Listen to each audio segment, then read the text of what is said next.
छठ पर्व के इस मंगल अवसर पर आपको सपरिवार ढेर सारी शुभकामनाएं, आपकी सारी मनोकामनाएं पूरी हो जाए, यही मेरी कामना है।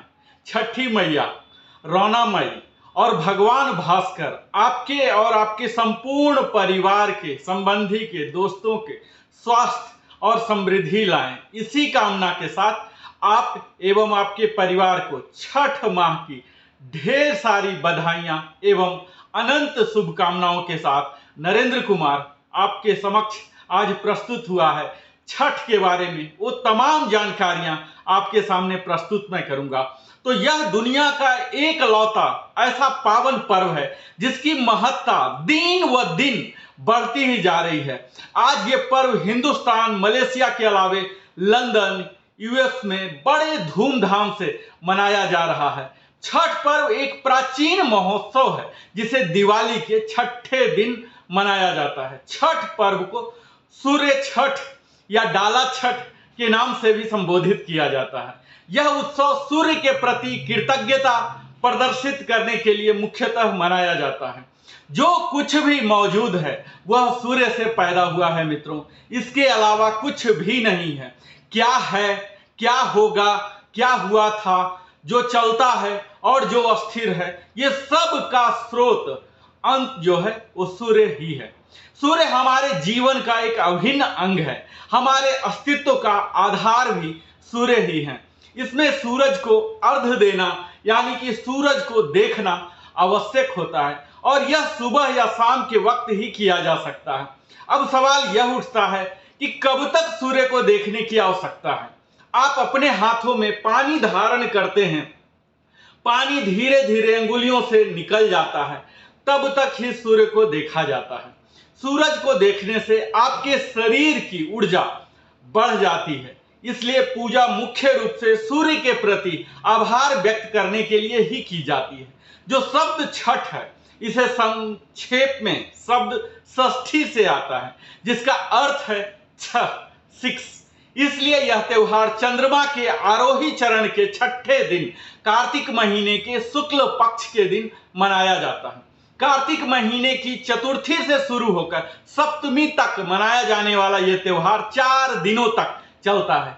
मुख्य पूजा कार्तिक माह के शुक्ल पक्ष के छठे दिन की जाती है। अगर छठ पूजा के महत्व की बात की जाती है मित्रों, तो यह जानिए कि यह छठ पर्व क्यों जरूरी है। तो इसके अनंत कारण हैं। यह न कि धर्म के लिए अपितु हम आप सभी के लिए अपनी जड़ों से जो आज कट रहे हैं, अपनी नौकरी व्यवसाय पेशा के कारण, इन्हें अपनी परंपरा, सभ्यता, संस्कृति और मूल परिवार से दूर होते हुए भी यही छठ एक ऐसा पर्व है जो हम सबों को जोड़ रहा है।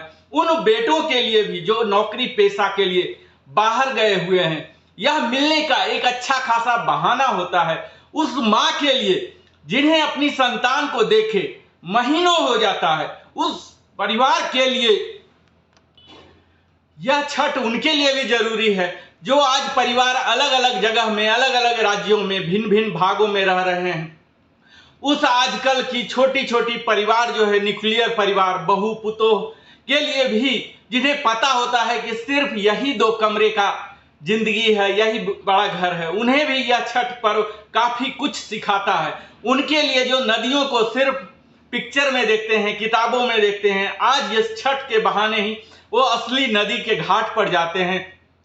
उस परंपरा को भी जिंदा रखने के लिए यह जरूरी है जो हम सबों में समानता की वकालत करता है, इक्वलिटी फॉर ऑल। घर परिवार की सुख, समृद्धि और आरोग्यता के लिए छठ व्रत का होना नितांत आवश्यक है।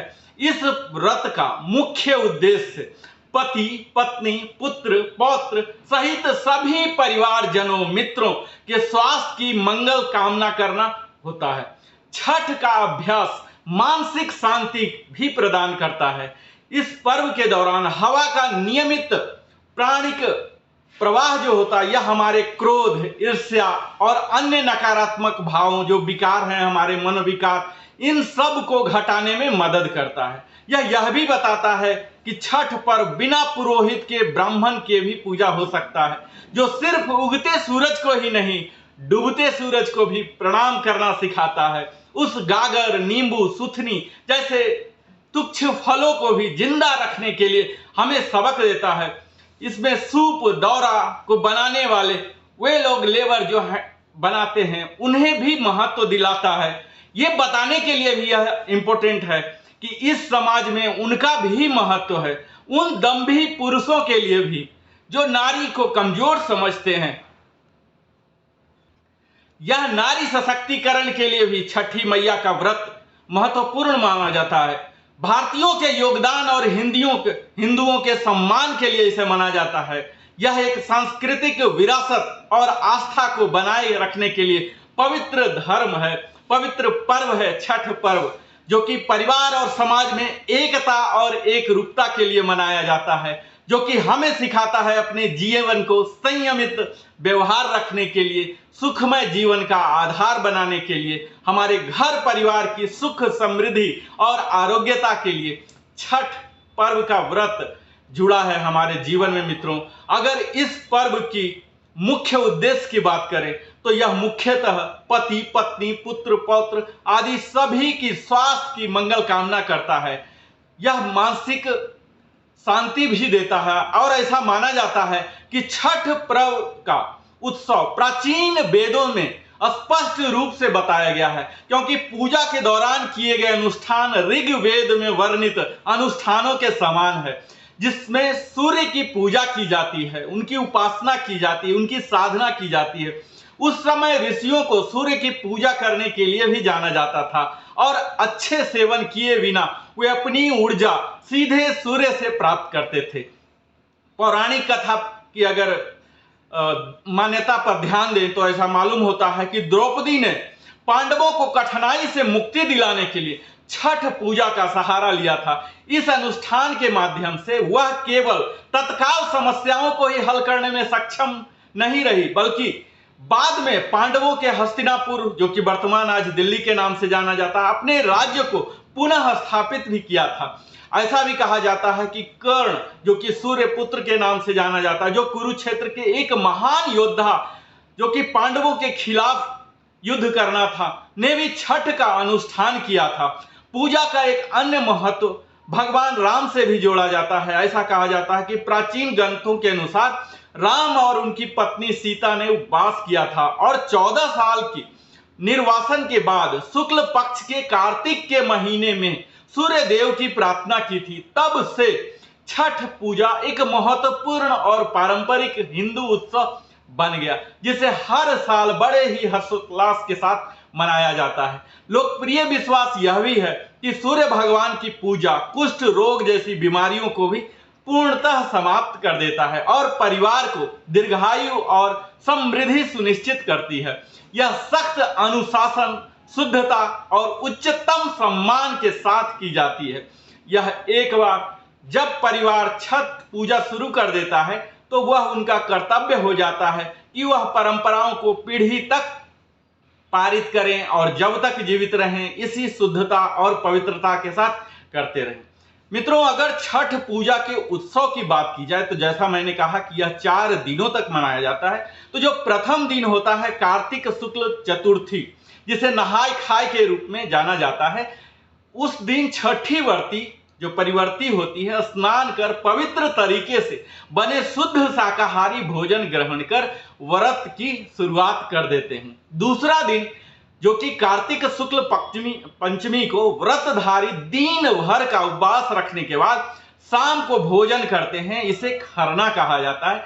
खरना का प्रसाद लेने के लिए आसपास के लोग निमंत्रित भी होते हैं और भेंट लेने के बाद, इस भेंट के बाद परिवर्ती 36 घंटा तक उपवास करते हैं। तीसरा दिन जो है मित्रों, कार्तिक शुक्ल षष्ठी के दिन में मिट्टी के चूल्हे पर छठ प्रसाद बनाया जाता है। प्रसाद के रूप में ठेकुआ, टिकरी और इसके साथ चावल के लड्डू, जिसे लड़ुआ भी कहते हैं।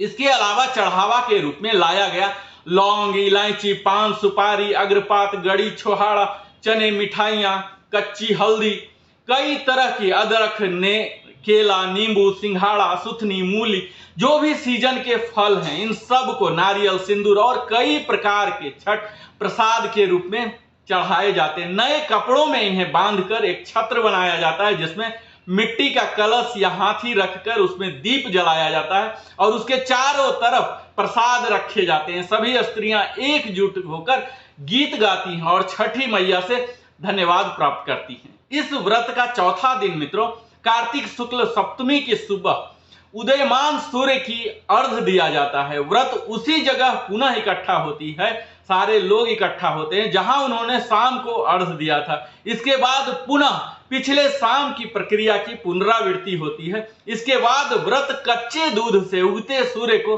अर्घ देते हैं। अंत में व्रत अदरक गुड़ और थोड़ा प्रसाद खाकर पूर्ण होता है।